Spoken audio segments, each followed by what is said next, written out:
Hey everyone, hope you're doing great. Welcome back to my channel. In today's video, we'll dive into what if Deku had the 9 tails instead of Naruto. Smash that subscribe button, and be sure to peek at the description below. Let's begin. The drone of the history teacher's voice was a familiar, lulling tide against which Izuku Midoriya anchored himself. It was a monotonous sound, a gray noise that filled the Aldera Junior High classroom and allowed him to retreat into the one place he felt a modicum of control: the crisp, grid pages of his notebook. Hero Analysis for the Future, number 13. His pen, a simple black rollerball, moved with a feverish but precise energy. The page was dedicated to the pro-hero edge shot. He sketched the hero's lean form, his fingers deftly capturing the sharp angles of his costume. Notes filled the margins, written in a script so small it was nearly indecipherable to anyone else. Quirk, fold body. Allows him to make his body extremely thin and stretch. Speed is paramount. Question: is there a limit to the thinness? Cellular level? Atomic? Likely a biological limit to prevent molecular cohesion failure. Weakness? Large area, non-physical attacks? A sonic quirk like Present Mix might disorient him mid-transformation. A powerful wind quirk could send him tumbling. This was his ritual. His shield. While the world outside his mind saw him as something singular and terrifying, in these pages, the world of heroes was a complex, beautiful puzzle of strengths, weaknesses, and infinite possibilities. It was a world he desperately wanted to join, a world that seemed to recede further with every passing day. And as third years, it's time to start thinking seriously about your futures, the teacher said, his voice finally cutting through Izuku's concentration. He slapped a stack of papers onto his lectern with a loud thwack that made Izuku flinch. I've passed out the career aspiration forms, but why bother? I know you all pretty much want to go to the hero track. The classroom, previously simmering in lethargic silence, exploded. Cheers and shouts erupted as students proudly activated their quirks. One boy elongated his fingers like rubbery worms. A girl blinked, her eyeballs briefly turning into polished agates. It was a chaotic symphony of budding power, a display of belonging that made an icy lump form in Izuku's stomach. He hunched lower over his desk, trying to make himself as small as possible, a ghost in a room full of vibrant life. Yes, you've all got some impressive quirks, the teacher said with a lazy grin. But no using them in school. You know the rules. A familiar, explosive voice cut through the din like a crack of lightning. Teach! Don't lump me in with these losers. Katsuki Bakugo sat with his feet propped on his desk, a sneer etched onto his face as if it were a permanent feature. His posture radiated an aggressive, all-consuming confidence that Izuku had once mistaken for heroism. I'm the real deal, Bakugo continued, leaning back with a grating creak of his chair. These extras will be lucky to end up as sidekicks to some D-lister. I'm acing all the mocks. I'm the only one from this garbage heap school who's got a shot at UA. He punctuated the statement by glancing around the room, his crimson eyes daring anyone to challenge him. The teacher shuffled through his papers. Oh, that's right. Midoriya, you wanted to go to UA too, didn't you? The air didn't just go silent. It froze. Every single head in the classroom swiveled to face him. The previous excitement curdled into something else entirely. A thick, palpable mixture of shock, morbid curiosity, and raw, undisguised fear. The boy sitting nearest to Izuku physically recoiled, his chair scraping loudly against the floor as he dragged it a few inches away. Izuku felt a hot flush of shame creep up his neck. He wanted the floor to swallow him whole. The room erupted again, but this time it wasn't with cheers. It was with laughter. A cruel, sharp-edged sound that pricked at him like 1,000 needles. Midoriya? No way, Yue? You can't be a hero. He'd scare the villains to death, maybe, but Bakugo wasn't laughing.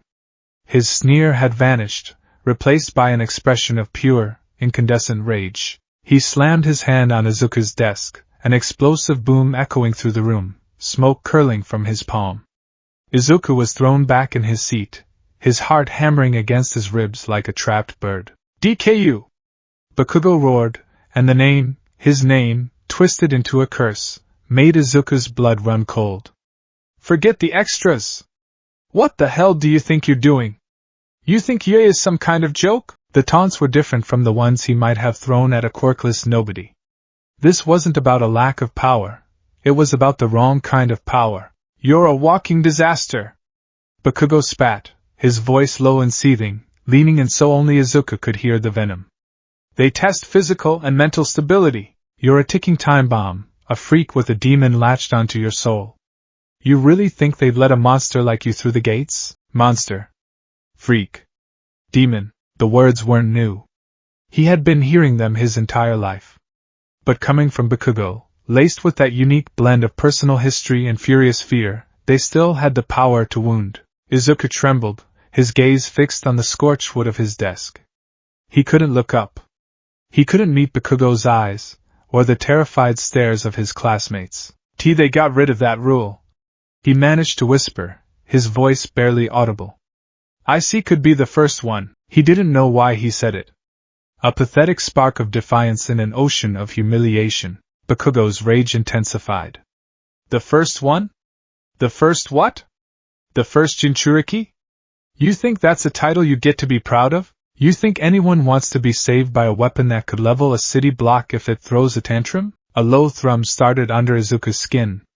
It was a familiar sensation, a deep, resonant hum like a power line overloaded with current. It started in his gut and spread outwards, a heat that had nothing to do with embarrassment. It was old, angry, and alien. He insults us, brat, a voice that wasn't his own echoed in the deepest recesses of his mind. Let me peel the flesh from his bones. Let me show him true power. No, Izuku thought, a desperate, silent plea. Be quiet. Please, just be quiet. He squeezed his eyes shut and gripped the edge of his desk, his knuckles turning white. On his left wrist, hidden beneath the sleeve of his black Gakurin uniform, a slim metallic bracelet felt suddenly colder against his skin. He focused on that cold, on the regulated hum of its internal mechanism, a constant reminder of his cage. The teacher, finally deciding the situation was escalating too far, clapped his hands weakly. All right, that's enough, Bakugo. Settle down.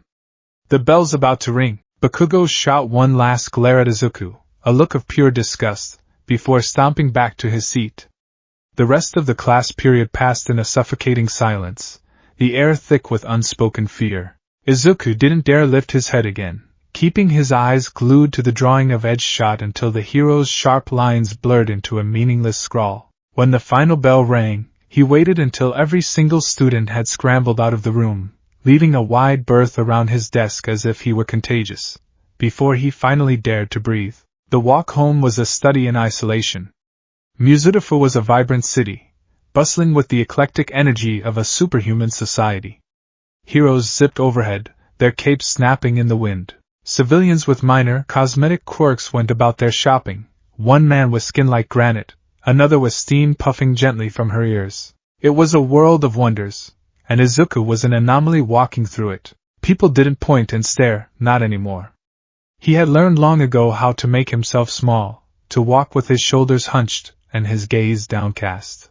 But he could feel it nonetheless, the subtle shifts in the crowd, the way a path would clear for him just a little too readily, the parents who would instinctively pull their children a little closer as he passed. He walked past a small, quiet park. At its center stood a polished black obelisk. It was the memorial for the Musudafu calamity, the official, sanitized name for the day the nine-tailed fox had appeared, the day his father had died, the day his life had been irrevocably damned. The plaque read, in memory of the 128 victims of the Nine-Tails attack, and in eternal gratitude to the pro-hero scion, Hisashi Midoriya, who gave his life to seal the beast and save our city. Scion. His father's hero name. A name synonymous with sacrifice and courage. Izuku would sometimes trace the engraved letters with his finger, a bitter, confusing mix of pride and resentment churning in his gut. His father had saved thousands, but in doing so, he had condemned his only son to a life sentence. Was that heroic? Or was it the cruelest choice a parent could make? A memory, sharp and unwanted, surfaced. A sunnier day, a different park.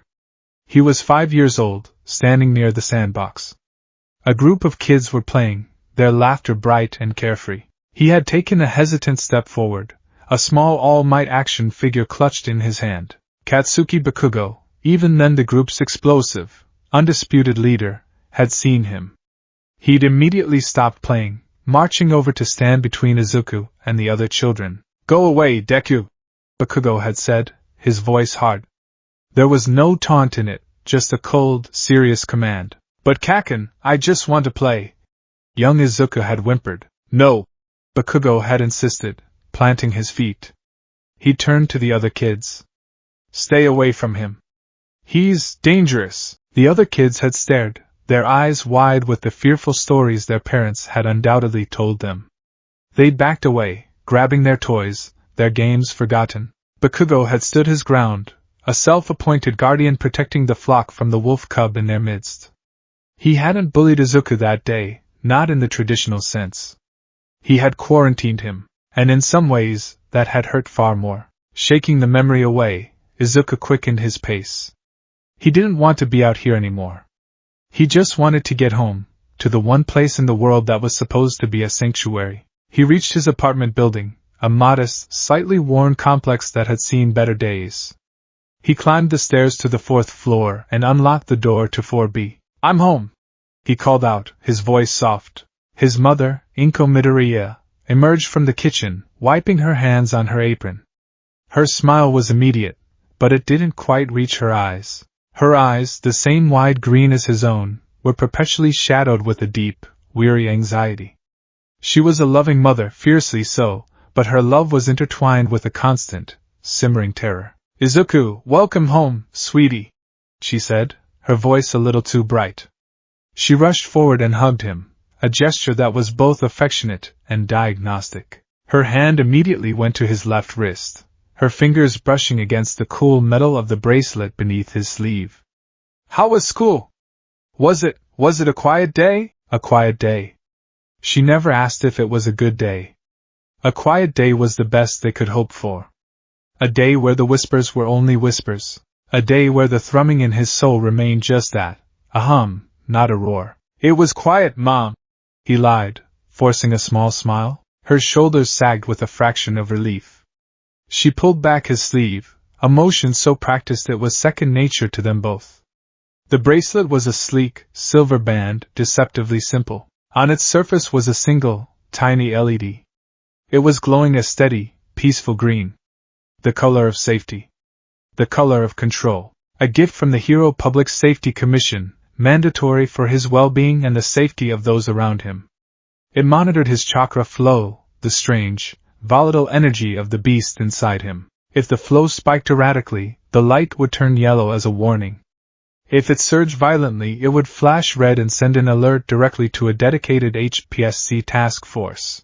It was a leash.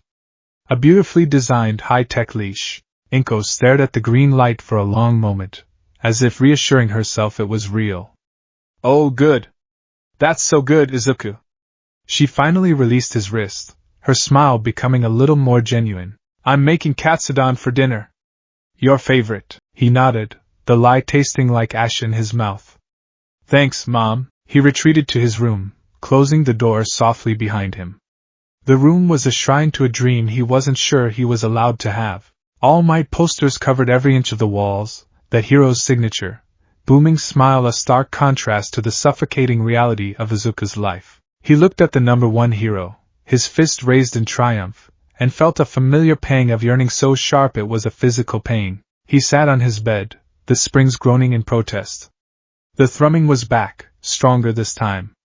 It wasn't just in his gut anymore. It was a vibration in his bones, a second, discordant heartbeat pulsing in his ears. Bakugo's words echoed in his head. Monster. Freak. Ticking time bomb. He squeezed his hands into fists, his nails digging into his palms. He hated this feeling. Hated the intrusive power. Hated the anger that wasn't his own but threatened to consume him anyway. Hated the weakness that made him a vessel for it. The headache started then, a dull ache behind his eyes that quickly sharpened into a piercing spike. The vibrant colors of his room began to fade, the heroic smile of All Might seeming to warp and distort. The sounds of the apartment, his mother humming in the kitchen, the distant traffic, muted and swirled into a meaningless drone. The world was dissolving, pulling away from him like a tide going out, leaving him stranded. He closed his eyes, not in sleep, but in surrender. When he opened them again, he was no longer in his bedroom. He was standing knee-deep in still, inky black water that reflected nothing. It was chillingly cold, seeping through his uniform trousers and clinging to his skin. He looked around. The space was a twisted, nightmarish mockery of his own room. The walls were there, but they were slick with a perpetual, greasy dampness. The All Might posters were peeling and waterlogged, their bright primary colors muted to sickly shades of blue and gray. The hero's iconic smile now looked like a pained, drowning grimace. The air was heavy, smelling of ozone, whetstone, and something ancient and predatory, like a den of a beast that had slept for 1,000 years. And in the center of the room, where his desk should have been, stood the cage. It was colossal, easily 2 stories high, its bars as thick as bridge supports. They were forged from a dark, unknown metal that seemed to drink the minimal light, curving upwards to a ceiling lost in oppressive shadow. It was less a cage and more the skeletal ribcage of some long-dead leviathan, repurposed into a prison, and woven between the bars, holding them together, was the seal. A massive, glowing piece of offuta paper, its edges flickering with a faint, white-gold energy. On it was a single, complex kanji character, painted in what looked like dried blood, seal. His father's final, desperate act of heroism. A lock made of a life. For a long moment, there was only silence, broken by the gentle lapping of the dark water against his legs.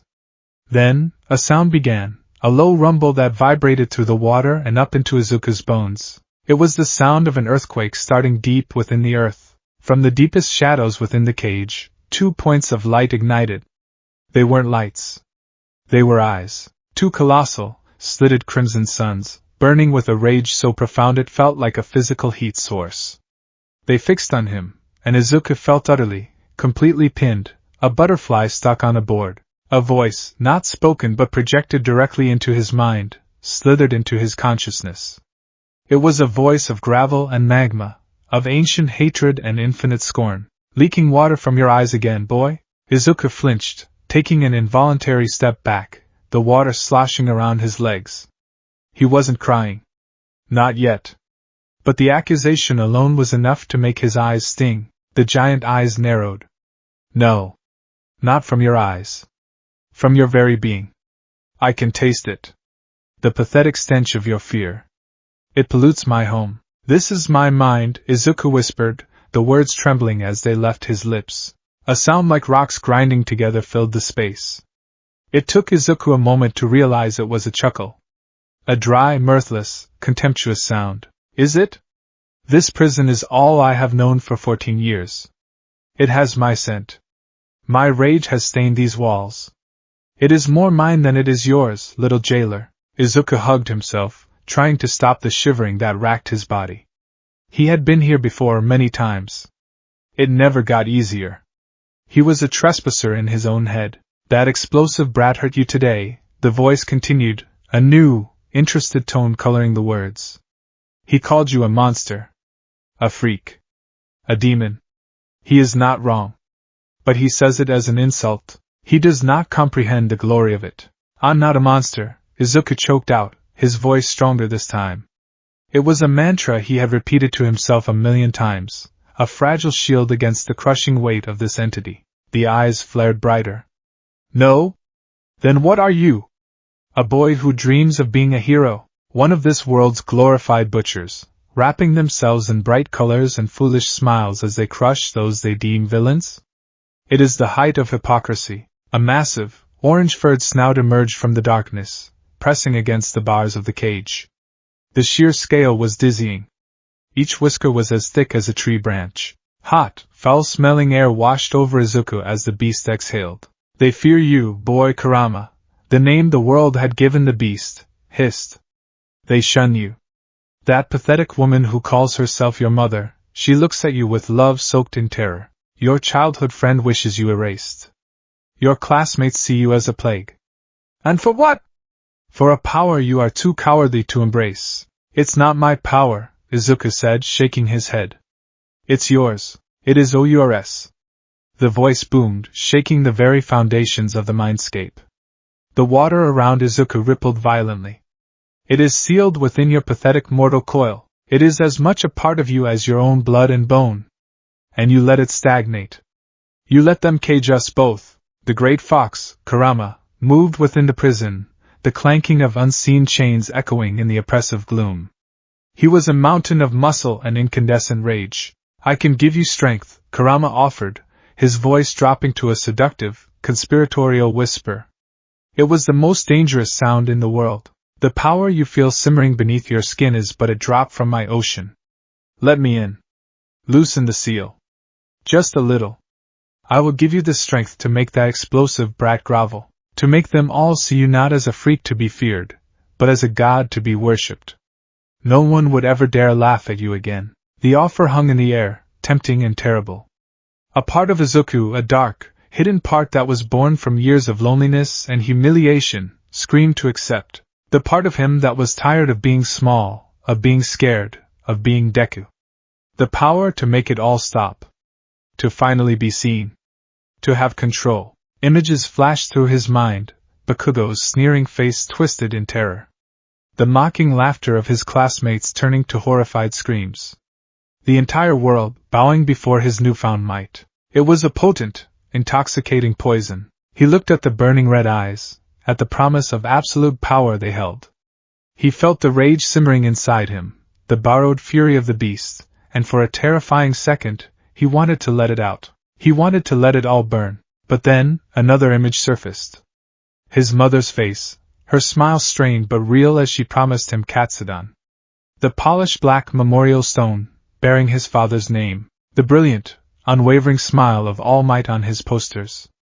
A smile that promised safety, hope, and justice. A smile that saved people, and he knew he couldn't. Izuku straightened his back. The shivering subsided, replaced by a fragile, brittle resolve. He was terrified. He was outmatched. He was a child standing before an ancient cataclysm, but he was Hisashi Midoriya's son.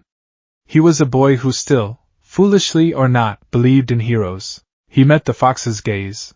No, he said. His voice was small in the vast, dark space, but it did not tremble. I won't. Because that's what a villain would do. They take power to make people fear them. To hurt those who hurt them. He took a deep breath, the cold, damp air filling his lungs. I'm not a monster, he declared, the words a vow made to the demon in his soul. And I'm not a weapon. I'm going to be a hero. I'll get into UA, and I'll learn to control this power. I'll use it to save people, not to scare them. I'll do it to prove that a power is defined by the heart of its user. I'll do it to prove people like you, and people like Kaken wrong. For a long moment, there was a profound, ringing silence. The two crimson eyes stared at him, unblinking. Izuku's heart hammered in his chest, expecting a roar, an explosion of fury that would shatter his sanity. Instead, Kurama began to laugh. It was not a chuckle. It was a deep, world-shaking, apocalyptic sound of pure, unadulterated derision. It was the sound of an immortal god laughing at the futile ambitions of an insect. The laughter rolled through the mindscape, making the water boil and the cage itself tremble. It was a sound that mocked his dream, his resolve, his very existence. A hero? Kurama finally boomed, the laughter subsiding into a rumbling growl. You are nothing but the caged boy. And I am the prisoner. Do not mistake the bars for a sword. The giant eyes narrowed one last time, filled with a dismissive, utter contempt. Then they closed, plunging the interior of the cage back into impenetrable darkness. The oppressive presence receded, and the deep thrumming in Izuku's soul quieted to a low, hateful murmur. He was alone again, standing in the cold, dark water, the echo of that terrible laughter still ringing in his ears. He was the cage, and he was the caged, and his desperate, impossible dream had just been laughed at by God. The echo of Kurama's derisive laughter was a phantom ringing in Izuku's ears as he rematerialized in the physical world. He was sitting on the edge of his bed, the springs groaning beneath him. His head throbbed, a dull, pulsing ache that was the usual parting gift from his internal tenant. The scent of simmering soy sauce and sweet mirin from the kitchen, his mother making his favorite katsudan, should have been comforting, but it only served to highlight the profound disconnect between his internal turmoil and the mundane reality of his life. He was a cage, not a sword. The thought was a lead weight in his stomach. For years, he'd clung to the fantasy that this terrifying power could be reshaped, repurposed into something heroic. But what if Kurama was right? What if it was just a source of destruction, a primal force of nature that could only ever be contained, never controlled? What if his dream wasn't just difficult, but fundamentally impossible? He forced himself to stand, his legs feeling unsteady. He looked at his reflection in the dark glass of his window, a boy with a wild mane of green-black hair, wide, fearful eyes, and a constellation of freckles across his cheeks. He looked ordinary, harmless. There was no outward sign of the raging god of destruction chained to his soul. It was his secret shame, his hidden deformity. He ate dinner with his mother in a haze. He answered her gentle questions with monosyllabic replies, pushing the pork cutlet and rice around his bowl. Inko watched him, her brow furrowed with a familiar, helpless concern. She knew the signs of one of his episodes: the exhaustion, the pallor, the way he seemed to retreat 1,000 miles away behind his own eyes. She didn't press, though. She had learned long ago that some doors were best left unopened. After dinner, he feigned exhaustion and escaped back to his room. He needed to be alone, but the silence was suffocating. He grabbed his backpack, a sudden, desperate urge propelling him forward. He had to get out. He had to walk, to feel the city moving around him, anything to outrun the echoes in his own head. "I'm just going out for a bit," he called, already halfway out the door. "Izuku, wait! It's getting late." Inko's worried voice followed him, but he was already clattering down the stairs, the cool evening air a welcome shock to his system. He walked aimlessly, his feet carrying him through familiar streets without conscious thought. He passed glowing storefronts and bustling train stations, a ghost moving through a world he didn't belong to. He eventually found himself on a less traveled side street, following a concrete canal that snaked through the quieter part of the city. The path ran under a dark, graffiti-tagged overpass. It was gloomy and smelled faintly of stagnant water and damp concrete. A perfect match for his mood. He was just about to enter the tunnel's shadow when a metallic clanking sound echoed from within. A manhole cover shuddered and was suddenly blasted into the air, spinning like a coin before crashing onto the pavement a few feet away. Izuku froze, his heart leaping into his throat. From the sewer opening, a grotesque form began to pour out. It was a massive, amorphous creature made of viscous, foul-smelling green sludge. Two huge, manic eyes and a wide, toothy grin swam within the gelatinous body, giving it a semblance of a face. It was a villain, right here, erupting from the ground like a nightmare. "Aha!" A medium-sized invisibility cloak. The sludge villain gurgled, his eyes fixing on Izuku. The villain's gaze was unnerving. It seemed to look past Izuku's skin, seeing something else. "Whoa, kid, you're just radiating energy. A powerful vessel. You'll do perfectly." Before Izuku could even process the words, the villain lunged. It was impossibly fast, a tidal wave of living filth. Izuku yelped and tried to scramble back, but it was too late. The sludge enveloped him, pouring into his mouth and nose, a suffocating, slimy weight that was both liquid and solid. It was like drowning in mud. Panic, stark and absolute, seized him. He couldn't breathe. His lungs burned. His limbs thrashed uselessly against the thick goo that held him fast. Useless, a part of his mind screamed. "You're going to die here, in a sewer tunnel, choked to death by slime." But another voice, the deep, rumbling voice from his mindscape, spoke with a chilling calm. "This filth dares to touch us." A jolt, hot and sharp, shot through Izuku's body. The familiar thrumming started, but this time it wasn't a slow burn. It was an explosion. A raw, untamed power surged from the pit of his stomach, an instinctual reaction to the threat of annihilation. "Let me burn it away," Kurama snarled in his mind. "Let me incinerate this foul creature, and the very flesh it tries to steal." Izuku's vision, already dimming from lack of oxygen, flashed red. He could feel it, a furnace igniting within him, ready to erupt. He could feel the sludge around him begin to heat up, to sizzle. The villain let out a surprised yelp. "What the?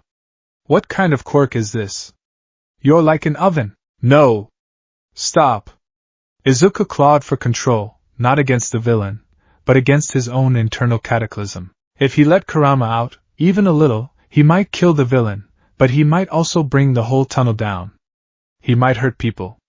He would become the monster everyone thought he was. With a surge of desperate willpower, he shoved the power down, smothering the internal flame. It was the hardest thing he had ever done. The effort left him weak, his consciousness flickering. And then, a new voice boomed, scattering the shadows. "Have no fear, you are safe." The manhole cover that had been dislodged was suddenly gone from the ground. A massive figure stood silhouetted against the tunnel's entrance, two distinct tufts of hair pointing to the sky like rabbit ears. "Now that I am here, All Might," the sludge villain recoiled. All Might? With a speed that defied his massive size, the #1 hero cocked back his fist. Texas smash! The world became wind. A hurricane of pure pressure erupted from All Might's punch, blasting down the narrow tunnel. The sludge villain was atomized, torn from Izuku's body and splattered against the concrete walls in 1,000 gooey droplets. Izuku collapsed to the ground, gasping, coughing, his lungs aching as they drew in glorious, clean air. All Might was suddenly there, kneeling beside him, his signature smile bright and reassuring. He gently tapped Izuku's cheek. "Hey! Hey! Thought we lost you there." Izuku stared up, his vision blurry with tears of relief, at the face of his idol. The hero. A real hero. "Are you all right, my boy?" All Might asked, his voice a warm, powerful baritone. Izuku could only nod, still coughing up remnants of the villain. All Might, seeing he was mostly okay, moved with startling efficiency. He produced an empty 2-liter soda bottle and, in a blur of motion, began scooping up the splattered remains of the villain, trapping the sentient slime inside. "A pro's work is never done," he said cheerfully, screwing the cap on tight. He gave Izuku a thumbs up. "Well, I must be off. The authorities will want to question you, but stay safe." He crouched, preparing to launch himself into the sky. "Wait!" Izuku scrambled to his feet. I have to ask you something." But All Might was already a blur, a sonic boom cracking the air as he leaped away. In a moment of pure, unthinking desperation, Izuku did the only thing he could think of. He jumped and grabbed onto the hero's leg. The next few moments were a terrifying whirlwind of wind and flapping trousers. "Hey, whoa! Let go! I love my fans, but this is too much!" All Might yelled over the roar of the wind. "If I let go, I'll die!" Izuku shrieked, clinging on for dear life. "Oh. Good point." All Might angled his descent, landing with a gentle thud on the rooftop of a nearby office building. Izuku collapsed onto the concrete, his body trembling, his heart feeling like it was going to beat its way out of his chest. "That was not a smart move, young man," All Might said, looking more exasperated than angry. "Bang on the door for a while. Someone will let you down eventually." He turned to leave. "Now I really must," he faltered, a sudden cough racking his massive frame. And then, something impossible happened. Steam began to pour off him, thick and white, obscuring his form like a smokescreen. What's happening?" Izuku stammered, staring in disbelief. When the steam cleared, the colossal, muscular symbol of peace was gone.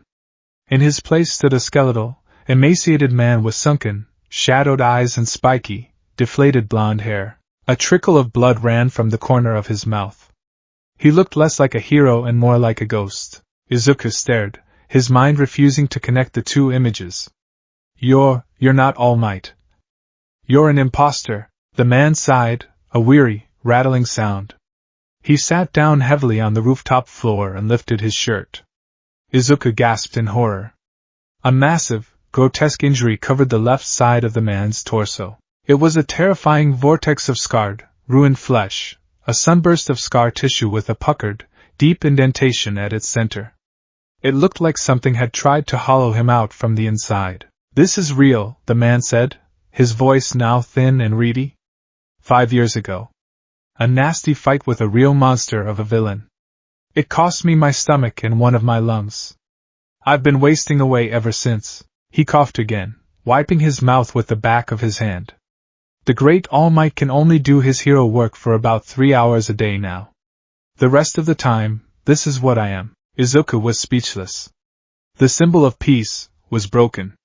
The indomitable smile he had looked up to his whole life was a brave front, a performance. The man, Toshinori Yagi as Izuku would later learn, looked at him with those tired, shadowed eyes.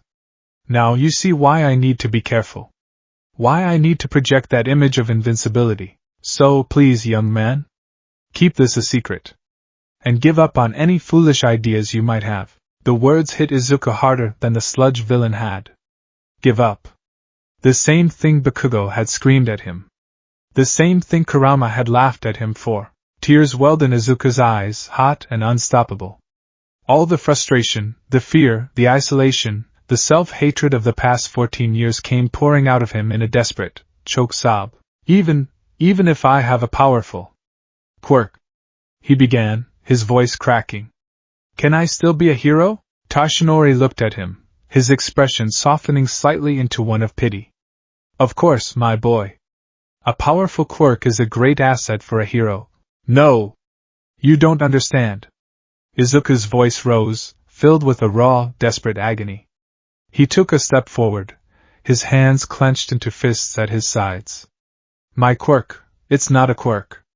It's the Ninetales. The monster you all fought. The one my father. He trailed off, unable to say the words. Toshinori's tired expression vanished. It was replaced by one of absolute, profound shock. His sunken eyes widened, and he stared at Izuku as if seeing him for the first time. He took in the green-black hair, the wide, frantic green eyes. The name from the memorial plaque echoed in his mind. Hisashi Midoriya. Midoriya. Toshinori whispered, the name a ghost on his lips. He pushed himself to his feet, his skeletal frame seeming to gain a sudden intensity. He took a step closer, his gaze sharp and searching. You're Hisashi's boy. Izuku flinched back, nodding numbly, tears streaming down his face. Everyone says he was a hero for what he did, he sobbed. But he put a monster inside me. Everyone is afraid of me. Bakugo calls me a demon. Even my own mom looks at me like I'm a bomb that's about to go off. I want to be a hero like you. I want to save people with a smile. But how can I? How can someone with a villain's power? Can a monster ever become a hero? The question hung in the air between them, raw and bleeding. It was the single most important question of Izuku's life, laid bare at the feet of his idol. Toshinori was silent for a long, heavy moment. The wind whipped around them on the rooftop, a lonely, mournful sound. He wasn't looking at Izuku with pity anymore. It was something else. Sadness, and a deep, resonant respect. A monster, he said softly, his voice gaining some of its former strength. Young man, let me tell you what I saw 14 years ago. He looked out over the city, his gaze distant, lost in a memory. I was there that day. Not as the #1 hero everyone sees me as now, but as a younger, more reckless hero. The nine-tailed fox appeared out of nowhere. It wasn't a villain with a grudge or a plan. It was a force of nature. A walking calamity of pure rage and chakra. We threw everything we had at it. Endeavor's flames, my punches, nothing worked. It healed instantly. Its roars shattered buildings. It was the closest I have ever come to witnessing the apocalypse. Izuku listened, mesmerized, the stories he'd only read about coming to life from someone who had lived it. Heroes were falling, Toshinori continued, his voice grim. The city was burning. We were losing. And then, a hero I barely knew stepped forward. He was from a small agency, his quirk classified as support type and considered non-combative. His name was Scion. Hisashi Midoriya. Toshinori turned back to face Izuku, his eyes burning with an intense light. He didn't have super strength or fire. He had a sealing quirk. An ancient, sacrificial art passed down through his family. He knew he couldn't kill the beast. But he believed he could contain it. To do it, he needed a vessel. A newborn, pure of heart, with a strong life force, whose own energy hadn't yet defined itself. A blank slate. The implication hit Izuku like a physical blow. Me, yes, Toshinori said, his voice thick with emotion. I watched as he held you, a tiny baby, in his arms. I tried to stop him. I told him it was insane, that it was a death sentence for him and a curse for you. But he looked at me, with a resolve I have rarely seen since, and he said, I am not cursing my son. I am entrusting him. I am giving him a great burden, because I believe his heart will be strong enough to bear it. He will not be a monster. He will be the one who tames the storm. Toshinori took a shaky breath. He performed the seal. The energy released was incredible. It cost him his life. He collapsed, but he was smiling. He saved thousands of lives that day. He wasn't just a hero, young Midoriya. He was one of the greatest heroes I have ever known. Izuku was shaking, not from fear, but from the sheer, overwhelming weight of this revelation. His father hadn't damned him. He had trusted him. He had looked at his newborn son and seen not a cage, but a warden. A hero. But today, Izuku stammered, his mind reeling. Down there, with the villain. I froze. I didn't do anything. I just stood there while Bakugo was. I was a coward. No, All Might said, his voice firm, absolute. You've got it all wrong. He pointed a long, bony finger at Izuku. I saw you. The other heroes saw a scared kid. But I looked closer. I saw your eyes. There was terror there, yes. But it was a battle. I'd felt the Ninetales' energy before. I could feel it stirring in you, a volcano on the verge of eruption. And you held it back. He took a step closer, his gaze piercing. Your legs didn't freeze because you were afraid of the villain. They froze because you were afraid of your own power. You were fighting a war inside your own mind, holding back a force that could have leveled this entire city block, all to protect everyone around you. To protect the very boy who torments you. He placed a skeletal hand on Izuku's shoulder. It felt surprisingly strong. To risk your life to save someone is the act of a hero. But to fight a war against your own nature, to deny a monstrous power for the sake of others, to willingly remain the cage to protect the world outside. Young man, that is a level of heroism so profound, most people couldn't even comprehend it. Tears were flowing freely down Izuku's face now, but they were not tears of sadness. They were tears of validation. Of hope. Someone finally understood. The one person whose opinion mattered most in the world looked at him, and didn't see a monster. He saw a hero. You asked me if you can become a hero, All Might said, and for the first time, a genuine, non-performative smile touched his thin lips. Young Midoriya, you already are one. The word struck Izuku's heart like a bolt of lightning, shattering 14 years of doubt and self-loathing. He collapsed to his knees, sobbing with a relief so immense it was painful. After a few moments, All Might helped him to his feet. However, the hero said, his tone shifting to one of practical seriousness. Your father's faith and your own inner strength are not enough. Not for you, not for the world you want to enter. Raw power, even with a good heart behind it, is just a natural disaster waiting to happen. You need control. You need discipline. You need a body and mind forged into a vessel strong enough to not just contain the storm, but to command it. He looked at Izuku, a new plan forming in his sunken eyes. I cannot give you a new power, he said. Frankly, you have more than enough. But I can give you something else. I can give you my knowledge. My experience. I can train you. Izuku's head snapped up, his eyes wide with disbelief. Train me? Yes, All Might confirmed. From this day until the UA entrance exam in 10 months. I will forge your body into a fortress, strong enough to withstand the strain of that chakra. And I will help you train your mind, to strengthen your will until it is more unyielding than the bars of any cage. We will teach you to become the master of your own soul. He pointed a finger out at the sprawling coastline of Muzurifu, where a part of the beach had become an illegal dumping ground, piled high with decades of trash and rusting scrap.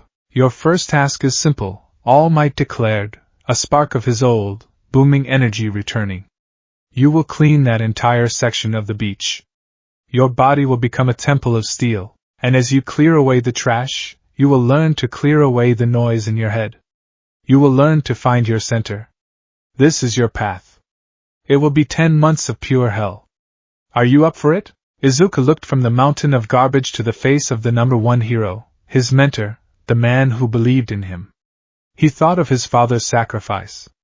He thought of Kurama's mocking laughter. He wiped the tears from his face with his sleeve, and for the first time in his life, his smile wasn't a mask of fear or a pained grimace. It was small, watery, but it was real, and it was filled with a fire that even the nine-tailed fox would have to respect. "Yes," Izuku said, his voice clear and steady. "Yes, I am." The dawn was a painter's smudge of gray and soft pink over the Mizurufu coastline. It was a beautiful, tranquil sight that Izuku Midoriya was in no position to appreciate. His world had shrunk to the rusted, groaning chassis of a defunct refrigerator, the coarse sand grinding under his worn sneakers, and the fire burning in every muscle fiber of his body. "Come on, young Midoriya!"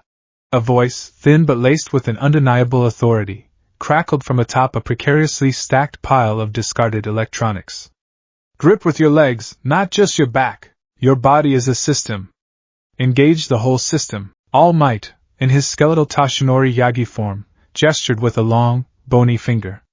He had a stopwatch in one hand and a thick, ridiculously detailed training schedule in the other. He dubbed it the American Dream Plan. And for the past 2 weeks, it had been Izuku's personal roadmap through hell. Izuku gritted his teeth, the muscles in his jaw aching. He readjusted his grip on the damp, cold metal. The refrigerator, half sunk in the wet sand, refused to budge. It was an immovable monument to his own weakness. Every morning before school, and every evening after, this beach had become his crucible. Hauling tires, lifting sodden furniture, dragging chains, each task was designed by All Might to systematically tear down and rebuild his body. "It's no good, All Might!" Izuku gasped, his arms trembling violently before he finally collapsed to his knees in the sand. "I can't! It won't move!" The familiar, hateful thrum started in his gut. Kurama, ever the opportunist, stirred in the depths of his mind. "Pathetic," the voice of the fox echoed, a low, contemptuous growl. "You strain your pitiful human shell when a boundless ocean of power lies dormant within you. A single flicker of my chakra would send this metal box flying into the sea. But you choose to grovel in the dirt. You are a king who insists on living as a beggar." "Shut up," Izuku thought, squeezing his eyes shut. The effort to ignore the voice was almost as draining as lifting the refrigerator. Toshinori hopped down from his perch, landing with a soft thud. He didn't look disappointed, only analytical. "Your body is a container, my boy. Right now, it's a cheap plastic cup. The power you hold inside you is like pressurized steam.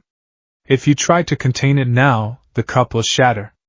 We are not just building muscle, we are forging a vessel. We are turning you from plastic into tempered steel." He gestured around them at the mountain of trash that stretched for hundreds of meters. "This isn't just about cleaning a beach. Every piece of scrap you move is a testament to your will. Every drop of sweat is a down payment on your dream. Now get up. We'll try a different angle." And so it went, for weeks that bled into months. The sun rose and set on Izuku's Sisyphean task. His hands, once soft, became a road map of calluses, blisters, and scars. His school uniform began to feel tight across the shoulders. The perpetual ache in his body became a familiar companion, a constant reminder of his purpose. But the physical toll was nothing compared to the mental one. Kurama's whispers were relentless. During every moment of weakness, every strained muscle, every gasp for air, the fox was there, offering his poisoned chalice of power. "That blonde brat you call a friend sees you struggling," he'd sneer when Bakugo happened to walk by, a look of confusion and disgust on his face. "He thinks you're insane. Show him what real power looks like. Your mother weeps at night when she thinks you are asleep," he'd murmur as Izuku did his homework, his mind hazy with fatigue. "She fears you. End her fear. Embrace what you are and force her to accept it." The taunts were a constant, corrosive acid eating away at his resolve. Some nights, he'd jolt awake, his sheets soaked in sweat, the phantom sensation of bubbling red chakra on his skin. On his wrist, the HPSC bracelet would be flashing a warning yellow, its light casting frantic shadows on his All Might posters. He would have to sit up, his heart hammering, and focus on the deep breathing exercises All Might had taught him, forcing the light back to a steady, placid green. He was winning these small battles, but he felt like he was losing the war. About 3 months into the training, All Might met him at the beach with a grim expression. "Young Midoriya," he began. "Your physical progress is remarkable. You're already ahead of schedule on the American Dream Plan." He gestured to a newly cleared patch of sand, a testament to Izuku's labor. "But your vessel is more than just muscle and bone. Your mind, it's the lid on the pressure cooker. And right now, it's rattling." Izuku looked down, ashamed. "I'm trying, All Might. But he never stops talking." "I know," Tashinori said softly. "And I am not equipped to teach you that side of the battle. My own power is straightforward. It's a torch to be passed. Yours is a living tempest to be tamed. So, I called in a specialist." Izuku looked up, confused. "A specialist? A therapist?" All Might let out a short, sharp laugh. "Not exactly. He's old school. He was my teacher once upon a time. He's retired now, but he agreed to meet you as a favor to me. Be warned, his methods are unorthodox." The next Saturday, Izuku found himself standing outside a small, unassuming dojo in a quiet, older part of the city. The sign above the door simply read, "Sora." He slid the door open and stepped inside. The interior was clean, minimalistic, and smelled of aged wood and tatami. An old man who looked impossibly small and frail was sitting in the center of the room, sipping tea. He was short, with a large, hooked nose, a comically oversized cape, and yellow-tinted visor glasses. "You're late," the old man grumbled without looking up.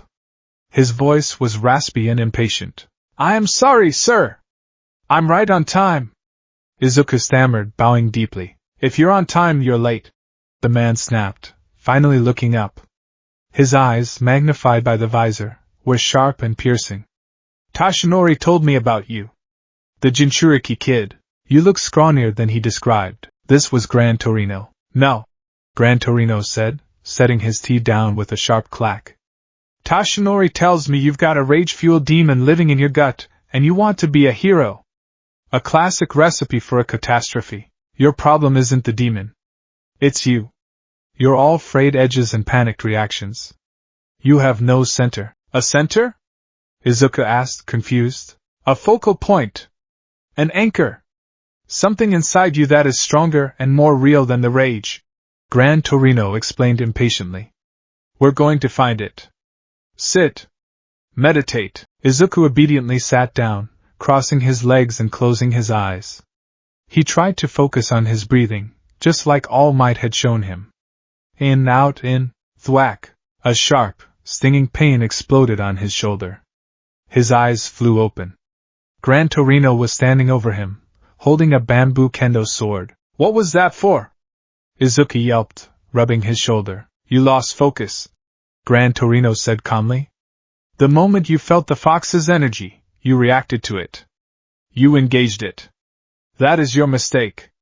You cannot fight a hurricane. You must find the eye of the storm, your own eye. Now try again. And this time, I won't be so gentle." The next hour was torture.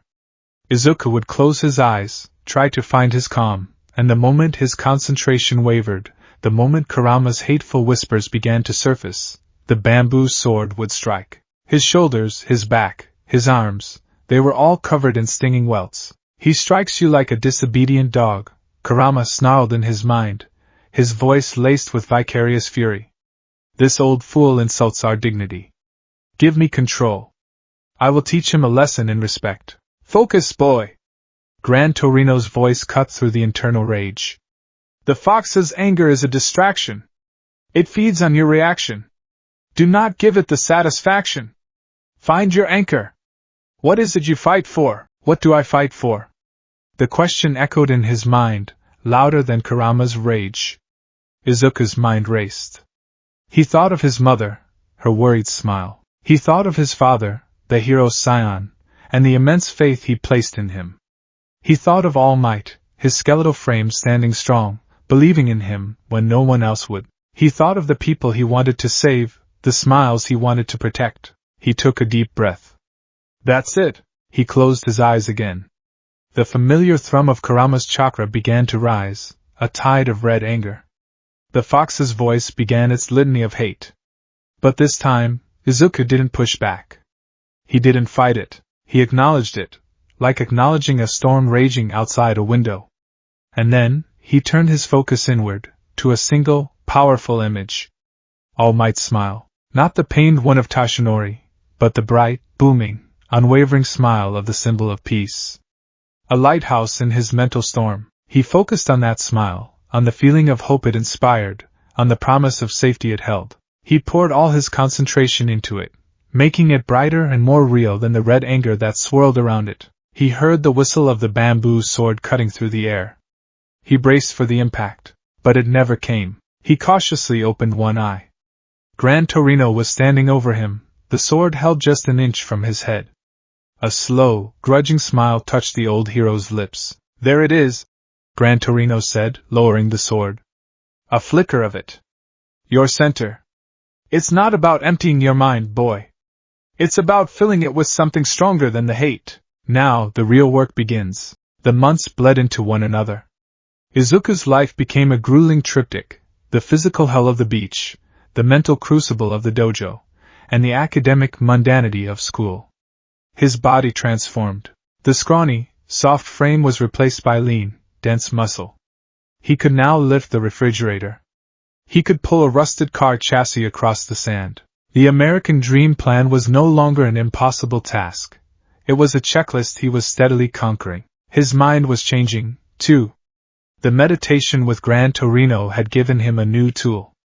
He was no longer just a victim of Kurama's tirades. He had an anchor, a mental fortress built of hope and determination where he could retreat. This newfound fortitude led him to a radical new strategy. One evening, after a particularly brutal session with Gran Torino, he found himself in his mindscape.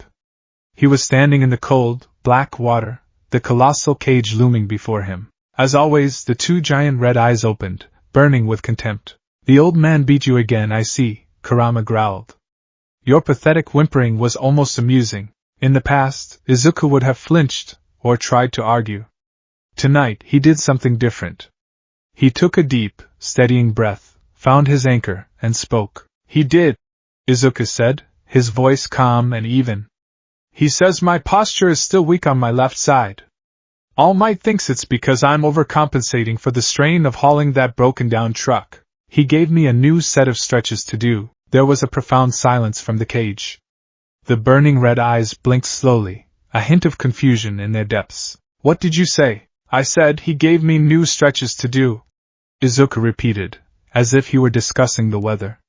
"Also, I finished clearing the west quadrant of the beach today.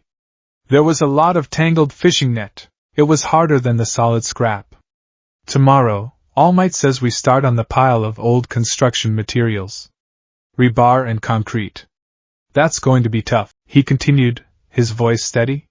He told the ancient demon about his day. He talked about a difficult math problem, about something funny President Mike said on the radio, about how his mother was trying a new recipe for ginger pork. He wasn't pleading. He wasn't demanding. He was simply reporting.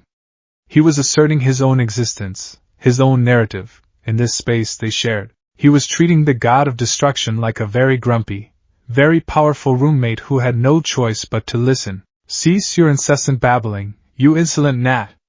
Kurama finally roared, the cage rattling. "I care nothing for your pathetic mortal endeavors." "Okay," Izuku said unperturbed. "I'll be back tomorrow," and he was. Every single night, he would retreat into his mindscape and give his daily report. He would describe the feeling of his muscles growing stronger, the satisfaction of seeing clean sand where there was once garbage, the complex ideas Gran Torino was trying to teach him about energy flow and emotional intent. Kurama's reactions ranged from furious roars to contemptuous silence.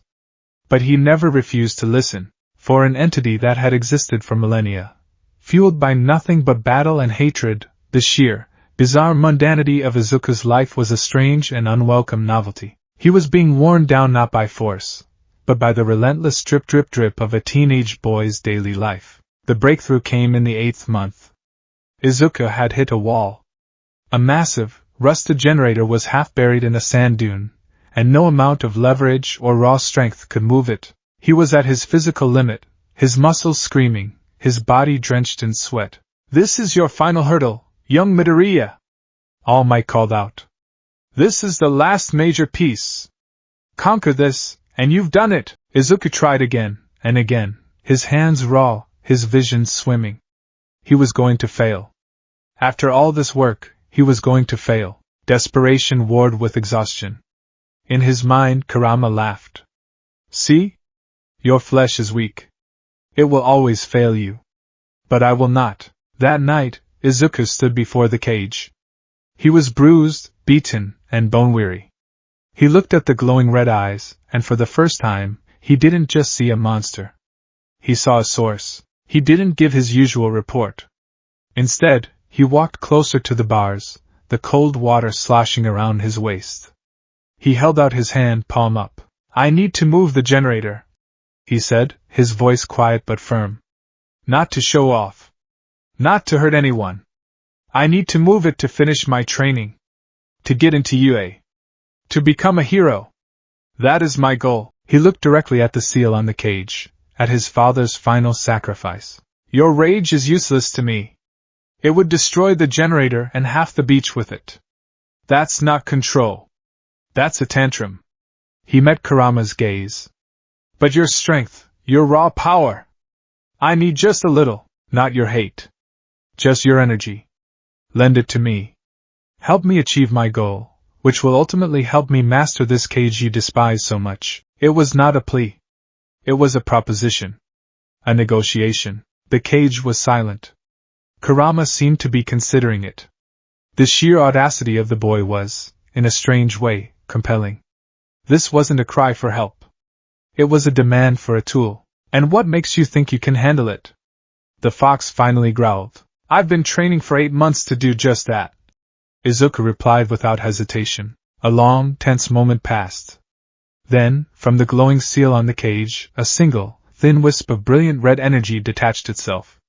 It was not the boiling, chaotic aura of rage he had felt before. This was pure, concentrated power. It snaked through the bars of the cage and drifted towards Izuku's outstretched hand. He didn't flinch. He held his hand steady as the wisp of chakra touched his palm. The sensation was excruciating. It felt like liquid fire being poured directly into his veins. It burned, a clean, searing pain that made him grit his teeth and cry out. But it was just pain. There was no rage attached. No bloodlust. No desire to destroy. It was pure, untainted energy. His energy now. He focused, using Gran Torino's techniques. He built a channel in his mind, directing the burning power down his arm, through his torso, into his legs. He was not containing it, he was guiding it. When he opened his eyes, he was back on his bed, his left hand glowing with a faint, crimson light.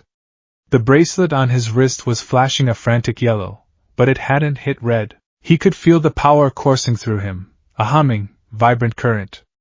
It hurt, but it was his to command. The next morning, at the beach, he stood before the generator. He took a deep breath, pictured the channels in his mind, and consciously drew upon that tiny reservoir of borrowed power. The burning sensation returned. Red, vein-like patterns momentarily flared on his skin, visible under the morning sun. He gripped the edge of the generator, planted his feet, and pulled. With a deafening groan of protesting metal and shifting sand, the generator moved. It slid from its sandy tomb, leaving a massive trench behind it. Izuku dragged it, step by agonizing step, to the growing pile of cleared scrap. He collapsed afterwards, the red glow fading, leaving him panting and utterly spent. But he had done it. All Might stared, his jaw slack. He had seen the flicker of red energy. He had felt the spike in power. But he had also seen the control. The focus. The sheer, indomitable will. A slow, proud smile spread across Tashinori's face. Young Midoriya, he said, his voice filled with awe. You did it. The final 2 months were a blur of consolidation. Izuku, now able to consciously draw and channel minuscule, non-rage-based amounts of chakra, integrated it into his training. A small burst to his legs for a higher jump. A thin coating around his fists to punch through a concrete slab without breaking his knuckles. It was still painful, still dangerous, and he could only do it for a few seconds at a time, but it was a start. He had turned the key in the lock. The change was most apparent at home. Inko Midoriya had watched her son's transformation with a mixture of pride and her ever-present fear. She saw the new muscles, the confidence in his posture, but she still checked his bracelet every night. For years, the fear of it turning red had been a constant specter in their home. The occasional yellow flashes were heart-stopping. But for the past few months, the light had been an unwavering, peaceful green. It never changed. Not when he came home exhausted. Not when he was frustrated with his homework. Not even when he slept. The quiet hum of the green light was the most beautiful sound in the world to her. One evening, about a week before the UA exam, she found him asleep at his desk, his head resting on a textbook. He looked peaceful, truly peaceful, in a way she hadn't seen since he was a small child. His breathing was deep and even. She instinctively reached for his wrist, her fingers brushing against the bracelet. Green. Solid, steady, beautiful green. She sank into the chair opposite him, a hand covering her mouth as silent, joyful tears streamed down her face. The terror that had been her constant companion for 14 years was finally, blessedly, beginning to recede. The cage was holding.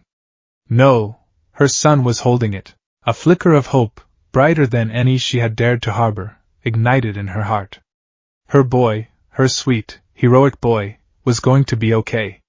He was winning. That same night, in his mindscape, Izuku stood before the cage. The water around him was still, the air quiet. He had just finished his final report. The beach was clean. The red eyes of the fox regarded him, the burning contempt replaced by something far more complex. It was a mixture of annoyance, begrudging curiosity, and something that might have been a microscopic sliver of respect. The day of the test is soon, Kurama rumbled. His voice was still a gravelly growl, but it had lost some of its sharp, hateful edges. You will be surrounded by the arrogant and the powerful. They will provoke you. They will test you. I know, Izuku said. Do not think that because you have siphoned a few drops from my ocean that you are now a master of the sea, the fox warned. The rage is still here. It is always here. Waiting. One moment of weakness is all it will take. I know, Izuku repeated, his voice calm. He met the beast's gaze without fear. But I'm ready. The cage and the seal still stood between them, an unbreakable barrier forged from a father's love and sacrifice. But for the first time, it felt less like a prison cell and more like a line drawn in the sand. The line between a boy and his burden, between a warden and his prisoner. The 10 months of turmoil were over.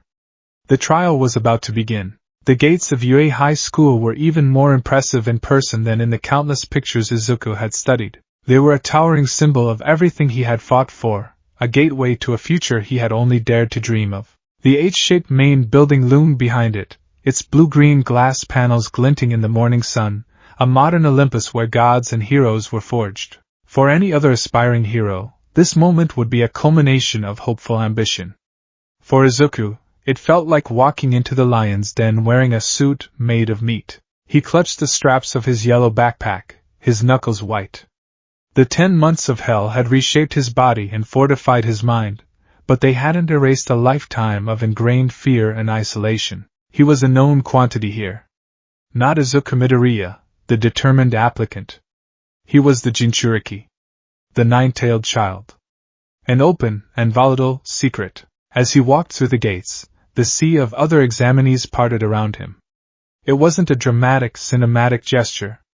It was subtler, more insidious. A ripple of whispers. Averted gazes. A sudden, calculated increase in distance. He could hear fragments of conversation, hushed but sharp. That's him, right? The Midoriya kid? My dad said he's the reason the HPSC has a special alert system. Is it really safe to let him take the exam with us? His quirk isn't even a quirk, it's, you know. Each whisper was a small paper cut, reopening old wounds. He hunched his shoulders, a reflexive habit he hadn't quite managed to unlearn, and focused on putting one foot in front of the other. Find your anchor, Gran Torino's voice echoed in his mind. Their fear is a distraction. Your goal is all that matters. He pictured the clean, windswept expanse of Dagoba Municipal Beach Park, a monument to his own willpower. The image solidified in his mind, a shield against the hostile stares. He could do this. Suddenly, a familiar, explosive voice cut through the nervous murmur. Out of my way, you damn extras! Katsuki Bakugo shoved his way through the crowd, his usual arrogant sneer firmly in place. His eyes locked onto Izuku's, and for a moment, Izuku braced himself for a tirade. But Bakugo just scoffed, a short, sharp sound of derision. Humph. So the monster actually showed up. He muttered, just loud enough for Izuku to hear. Don't you dare get in my way, Deku. He stalked past without another word, shouldering another student aside as he went. There was no real heat in it, just a cold, dismissive contempt. It was as if Izuku was not a rival to be defeated, but a natural disaster to be avoided. Izuku took a deep breath and continued toward the orientation hall. Just as he was about to trip over his own feet, a klutzy habit no amount of physical training seemed to cure, a gentle hand steadied his arm. Whoa there! Watch your step, a cheerful voice said. He turned to see a girl with a round, friendly face, rosy cheeks, and a short brown bob. She smiled at him, a genuine, unreserved smile that held no trace of fear or judgment. It was so unexpected that Izuku was momentarily stunned. Oh. Thank you. I'm so sorry, he stammered, his face flushing beet red. No worries. It's pretty nerve-wracking, huh? I'm so nervous my stomach is doing flips, she said, patting her stomach for emphasis. Good luck in there. She gave him a small wave and hurried into the auditorium. Izuku stood frozen for a second, a strange warmth spreading through his chest. Someone had spoken to him. Someone had touched him, and they hadn't recoiled. It was a small, simple act of kindness, but it felt like a miracle. It bolstered his resolve more than he could have imagined. The orientation hall was massive, plunging into near darkness as the lights dimmed. A single, massive screen lit up behind a stage where the pro-hero present Mike stood, his signature speaker-like collar around his neck. Hello, examinees! He screamed, his voice amplified to a deafening volume. Welcome to the UA High Entrance Exam. Can I get a yeah? The hall was met with dead silence. Tough crowd, Present Mike muttered, before launching into a rapid-fire explanation of the practical exam. They would be sent into a massive, full-scale replica of a city, divided into several battle centers. Their goal was to fight and disable robotic villains, each worth a different point value, 1, 2, or 3 points. Your goal is to use your awesome quirks to rack up as many villain points as you can. But watch out. Attacking other examinees is a major no-go, you dig? Izuku clutched the exam ticket in his hand. Battle Center B. He scanned the information card, his mind already racing. Okay, robots. Not people. That's good. They can't be intimidated or scared. They can be broken. The goal is points, which means efficiency is key. Speed, precision, minimal wasted energy. A tall boy with dark blue hair and glasses stood up abruptly from a few rows ahead. Excuse me, sir. I have a question, he declared, his arm chopping the air with rigid formality. On the printout, there are 4 types of villains listed. Yet you have only mentioned 3. If this is a misprint, it is a great discredit to Japan's top hero academy. He then swiveled, his arm now pointing directly at Izuku. And you, with the unruly green hair. You have been muttering and fidgeting this entire time. Your lack of focus is distracting. If you are not here to take this seriously, then you should leave. All heads turned to Izuku. The spotlight was on him again, harsh and unforgiving. He shrank in his seat, his face burning with humiliation. He had been so focused on his analysis that he'd reverted to his old muttering habit. Present Mike grinned. All right, examinee 7111, thanks for the call-out. The 4th type of villain is the zero-pointer. It's more of an obstacle, a gimmick you should avoid. There are no points for beating it, so it's best to just run. That's all the time we have. Plus ultra. And may you all break a leg, figuratively speaking. The students were herded out of the hall and onto large buses that would take them to their assigned battle centers. Izuku found himself once again in a bubble of isolation. He sat alone, the seats around him conspicuously empty. He closed his eyes, ignoring the whispers, and began to meditate. The beach. The clean sand. the sound of the waves. My anchor. He felt the low thrum of Kurama's chakra, a constant presence like a sleeping predator in the room. This is the first trial, the fox rumbled in his mind. The voice was still deep and gravelly, but it had lost the mocking edge. It was now the voice of a begrudging, cynical cornerman. These fools and their ridiculous machines. Do not disappoint me, boy. I won't, Izuku thought back, a silent promise. The goal is points. Controlled bursts. No rage. No cloak. Just what we practiced. He had a plan. All Might and Gran Torino had drilled it into him for weeks. He was not here to show off the full, terrifying extent of his power. He was here to demonstrate control. Precision. He would be a surgical instrument, not a sledgehammer. The bus arrived at Battle Center B. The cityscape was breathtakingly realistic, with towering skyscrapers, paved streets, and alleyways.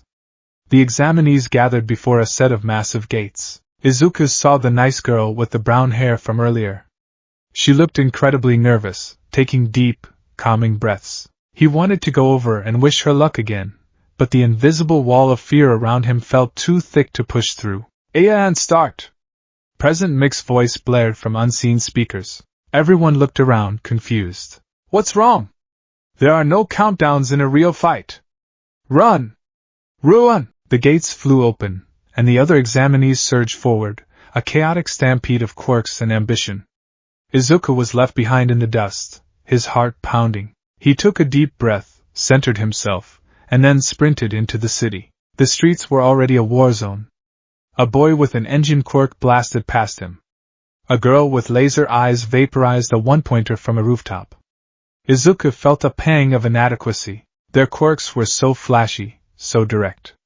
His was a hidden, double-edged sword that he had to wield with terrifying caution. He rounded a corner, and came face to face with a one-point robot.